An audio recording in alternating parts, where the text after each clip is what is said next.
Welcome back to a brand new video on the goddamn internet, and today we're gonna be talking Chris Bledsoe, okay? So recently we've been talking so much about Chris Bledsoe, Diana Pasolka, Tim Taylor, Townsend Brown, Jesse Michaels. It's all coming together in a wonder of puzzle pieces, right? We're going to be covering every angle. Make sure you watch this video till the end because the best parts are there as always, guys. We're uploading every day, going to be the fastest growing community real soon. So subscribe, notifications on to not miss anything. And obviously 2025 is a really good year for content. 2026 is going to be huge with Chris Bledsoe's prediction on Easter. So he recently went on a podcast and made some wild statements, and we're going to cover every bit of it, okay? So make sure you stay around, comment and like, share. That helps the absolute most. And without further ado, get your snacks, get your popcorn, because today's going to be a really good one. We're talking about some of our favorite people and really good channels we're going to be watching right now. So check this out. Throughout human history, the appearance of luminous orbs in the sky has ignited wonder, fear, and speculation. These ethereal lights, hovering, darting, or pulsing with a strange intelligence, transcend folklore and defy easy categorization. They challenge our understanding of reality itself. Can we just take 1 second real quick to appreciate the extraordinary production of this video? Really original, really intriguing. It keeps you focused and engaged, right? Really admire this, and I'd love to hear from the channel owner too as how he keeps it this fresh. Is it hiring a ton of editors? Is it your own personal fucking art, you know? Stirring questions about consciousness, dimensions, and the unknown forces shaping our existence. What if these phenomena are not mere anomalies, but deliberate messages, encoded in light and mystery? Amid the myriad of accounts of contact and unexplained encounters, few are as polarizing or profound as the story of Chris Bledsoe. His journey took a dramatic turn in 2008 with an extraordinary event. An encounter not just with luminous orbs, but with its occupants. And what followed was a cascade of disbelief and ostracism, as his family became the target of ridicule, relegated to the fringes of their community. This eventually inspired Chris to write his best-selling book, UFO of God. In it, he recounts the events that upended his life.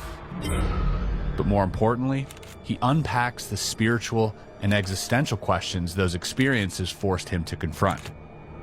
Bledsoe's story isn't just about UFOs or alien craft. It explores the deeply spiritual, intertwining divine intervention, ancient archetypes, mysterious healing abilities, prophetic messages, and even a burning tree. This tree just spontaneously combusted in our backyard. It's a modern-day odyssey. But this is no mere personal account. Bledsoe's experiences have captured the attention of powerful institutions, including the US government, and even the Vatican. Why would agencies rooted in geopolitics and theology take an interest in a rural man's encounters with orbs? Could the truths here be so profound that they might blur the lines between science and religion?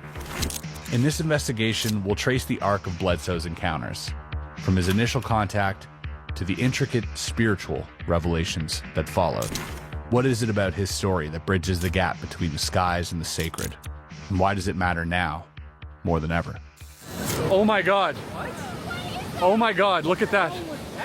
So that video at the end there was a event that was with Chris Bledsoe's son, Ryan Bledsoe, part of Bledsoe Said So, right?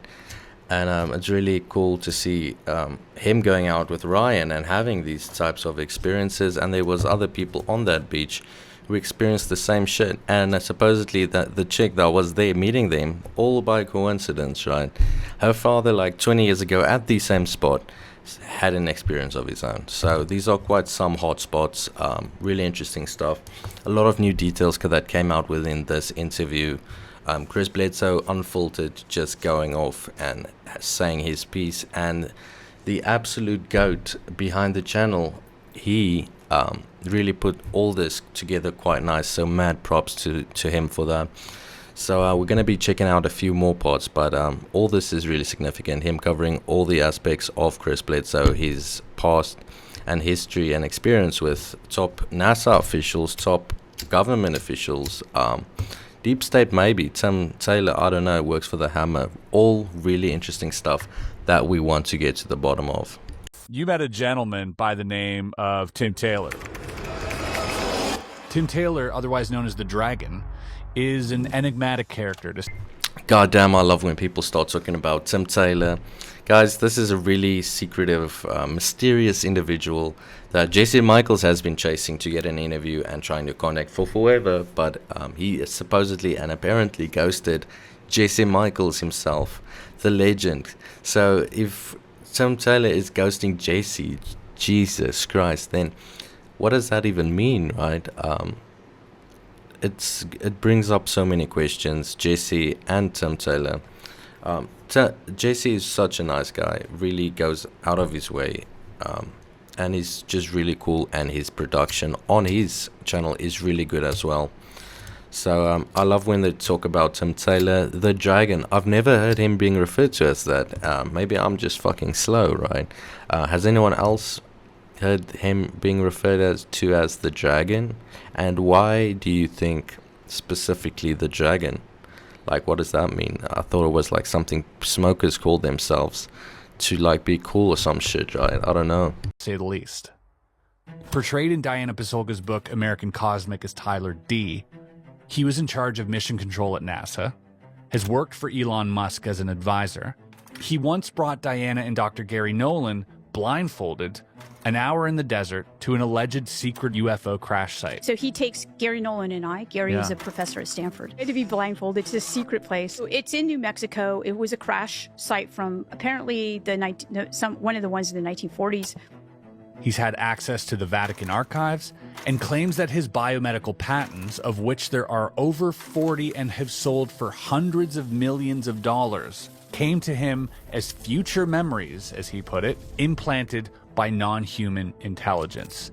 He walks around TSA when he goes to airports, and he's once told the Bledsoes that the closest thing he can describe his job to is the movie The Adjustment Bureau. Wild, to say the least. And he's apparently even briefed President Obama about the Bledsoes, sending Chris Bledsoe a text with a picture of the Camp David stamp on a napkin, something you can only get from the president's personal retreat.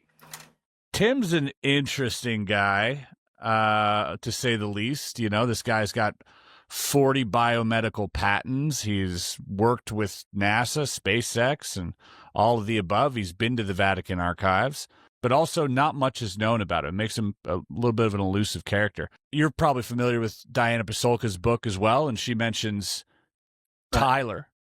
We've come to the conclusion that that is Tim Taylor. What was your relationship with him at first, and how did that relationship change over time? Well, Tim is a ghost, right? So Tim is a ghost. See what I mean with all this mysteriousness, right?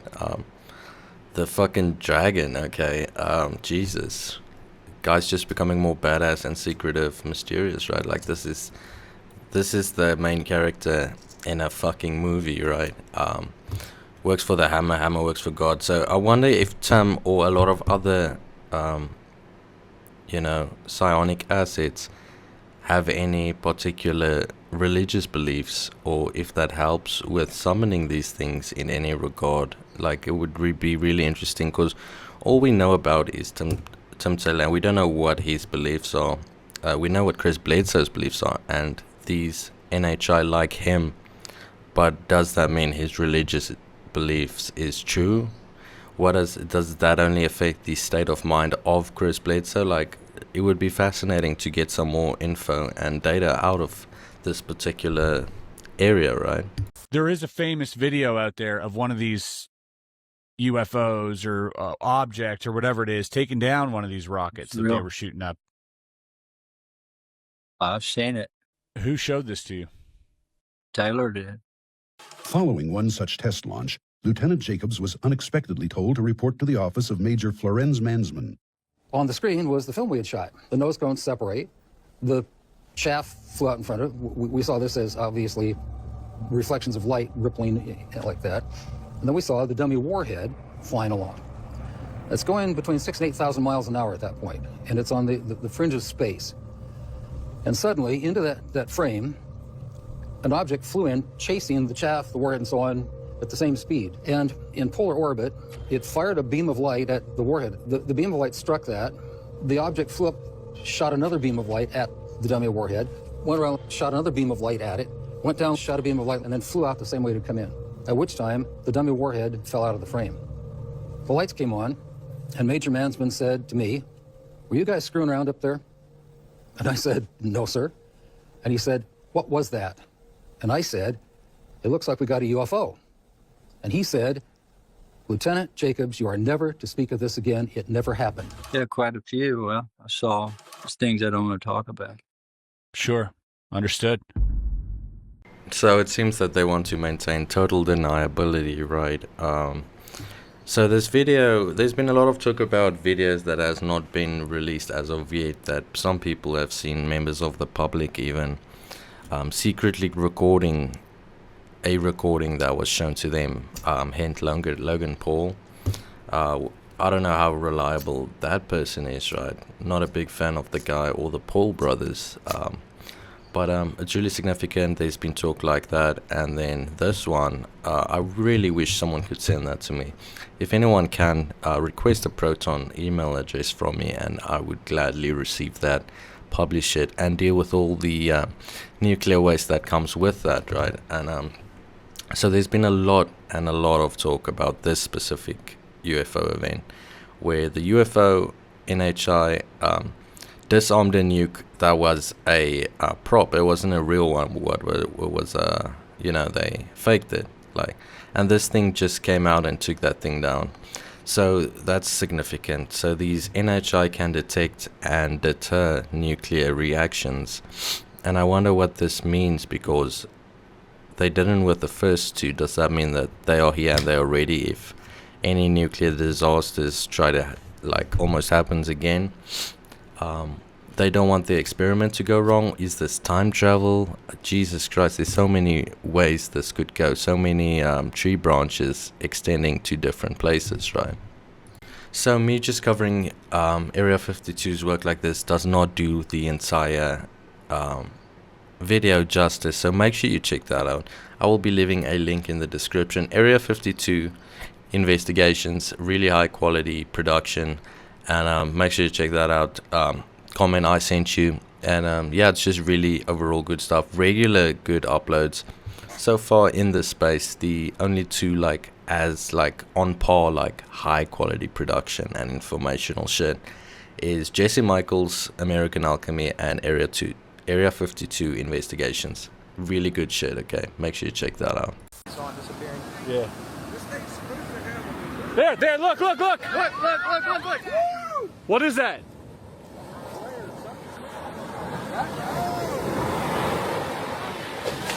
That is not a flare. That is not a flare.